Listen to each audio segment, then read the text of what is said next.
Pas besoin d'anti-sèche pour me présenter. Donc je m'appelle Romain Simoneau. Ça fait une dizaine d'années maintenant que je travaille au CCFD Intersolidaire, une association de solidarité internationale. Et alors, qu'est-ce que c'est que mon boulot? Eh bien, j'accompagne les équipes de bénévoles dans toute la région centre. Alors, la région centre, les préfectures, c'est Orléans, Blois, Bourges, Chartres, Tours. Je crois que je l'ai entendu. Oh. Châteauroux, ok, Châteauroux. Merci. Bon, je vois qu'au niveau géo, on va faire un peu de géographie tout à l'heure, vous allez voir. Mon boulot, donc, c'est d'accompagner les bénévoles du CCFD Intersolidaire dans les 3 missions de l'association. Donc, la première, c'est ce qu'on appelle le partenariat. Donc, c'est le soutien à des organisations au sud, dans les pays dits du sud. Donc, on soutient, je ne sais plus, à peu près 400 projets dans 60 pays différents. Solidarité internationale, donc, mais ça ne vaudrait pas si on ne faisait pas aussi ici de la sensibilisation. Sensibiliser l'opinion française aux questions de solidarité internationale. La deuxième mission, donc, c'est sensibiliser, c'est ce qu'on va faire ce soir, c'est ce qu'on va essayer de faire ce soir.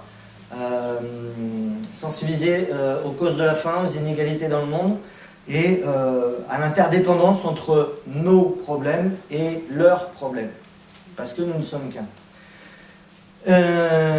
La troisième mission de l'association, c'est le plaidoyer, c'est-à-dire c'est faire du lobbying, c'est-à-dire influencer les décisions de nos responsables politiques et économiques.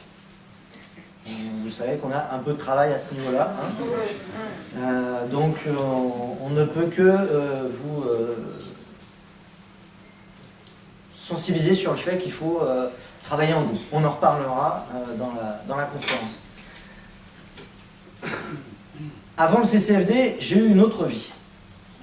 Pas si différente finalement, puisque j'ai été bénévole dans une association de solidarité internationale qu'on avait montée avec des copains à la sortie du lycée. Et on est allé planter des arbres au Burkina Faso, puis après on a essayé de revoir notre copie, la manière dont on intervenait là-bas, etc. Néanmoins, c'était la première fois que je quittais les frontières européennes et j'ai découvert un monde que je ne le voyais pas comme ça. D'abord parce que dans les médias, à l'époque, années 80-90, l'Afrique c'était quoi? L'Afrique c'était la famine, ouais, les gens qui meurent de faim, donc c'est super d'aller en Afrique. Ensuite, c'est les réserves naturelles, avec des animaux partout. Alors c'est bizarre parce que d'un côté, ils crèvent de faim, mais de l'autre côté, il y a des girafes, des rhinocéros, enfin, il y a de quoi manger, quoi. Et puis le troisième, c'est, ils aiment bien danser avec des masques dans la poussière. Voilà. C'était les 3 images, en gros, qu'on pouvait voir dans les médias. J'avais décidé d'aller voir par moi-même et d'aller vérifier ou infirmer ces préjugés, finalement. Et puis, on a fait quelques missions là-bas, et je me suis rendu compte que j'avais encore du mal à mettre des mots sur ce que pouvaient être les causes de cette pauvreté, que j'appellerais tout de suite une pauvreté matérielle, hein, parce que j'ai appris et j'ai découvert bien d'autres choses là-bas, mais la pauvreté matérielle était quand même bien là. J'ai essayé de comprendre les causes de cette pauvreté. Et puis, facilement, on peut dire, on n'a qu'à prendre quelques livres dans les collèges, les lycées, et puis on les envoie là-bas, et puis ça sera terminé. Bon, il s'avère que c'est un peu plus compliqué que ça, finalement. Et du coup, travailler pour le CCFD m'a permis de mieux comprendre ce que pouvaient être les causes d'un mal-développement, d'un sous-développement, d'un tiers-mondisme, bref, tous ces mots-là ne suffisent pas à décrire la réalité vécue dans ces pays-là. Et c'est le cheminement que je vais vous proposer ce soir aussi. Je vais essayer de vous partager ce qui m'a forgé cette compréhension du monde.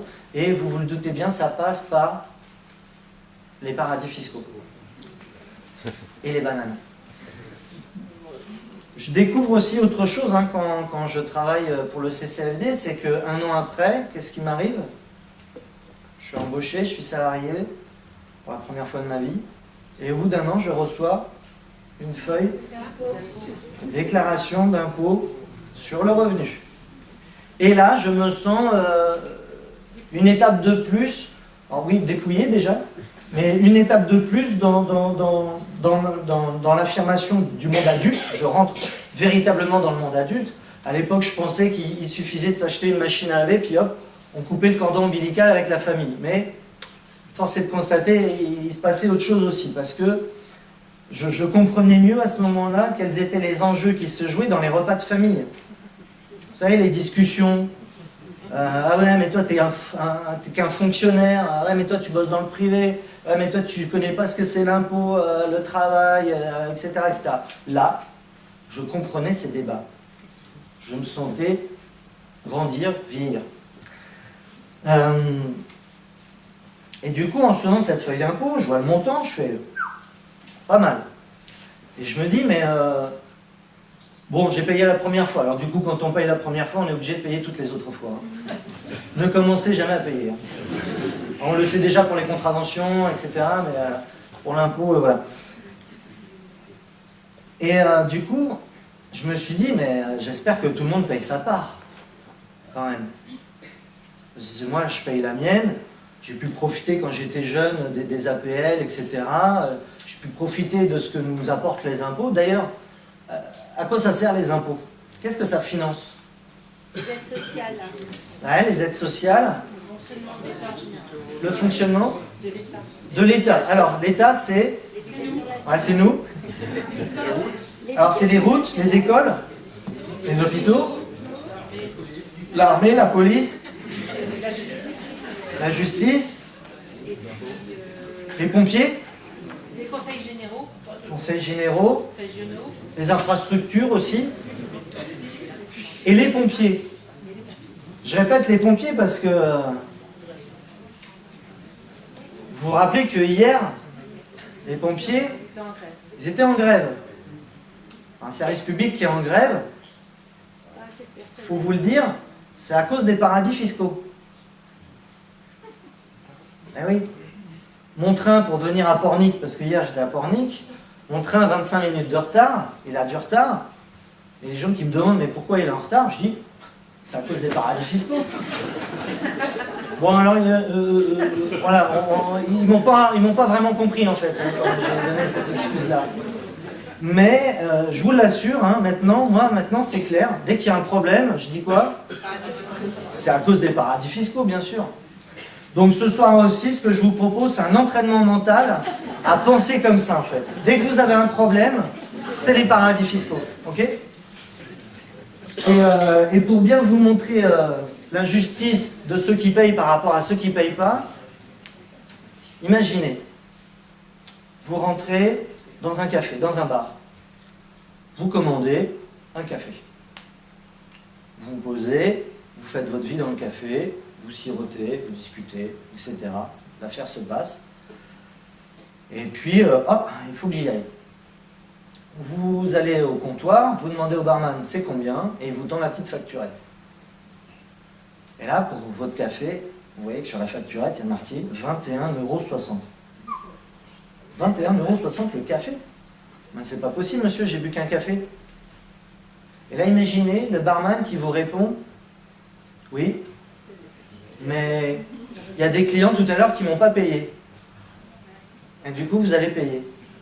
C'est 21,60 €. Alors, si vous étiez dans cette situation-là, comment réagiriez-vous?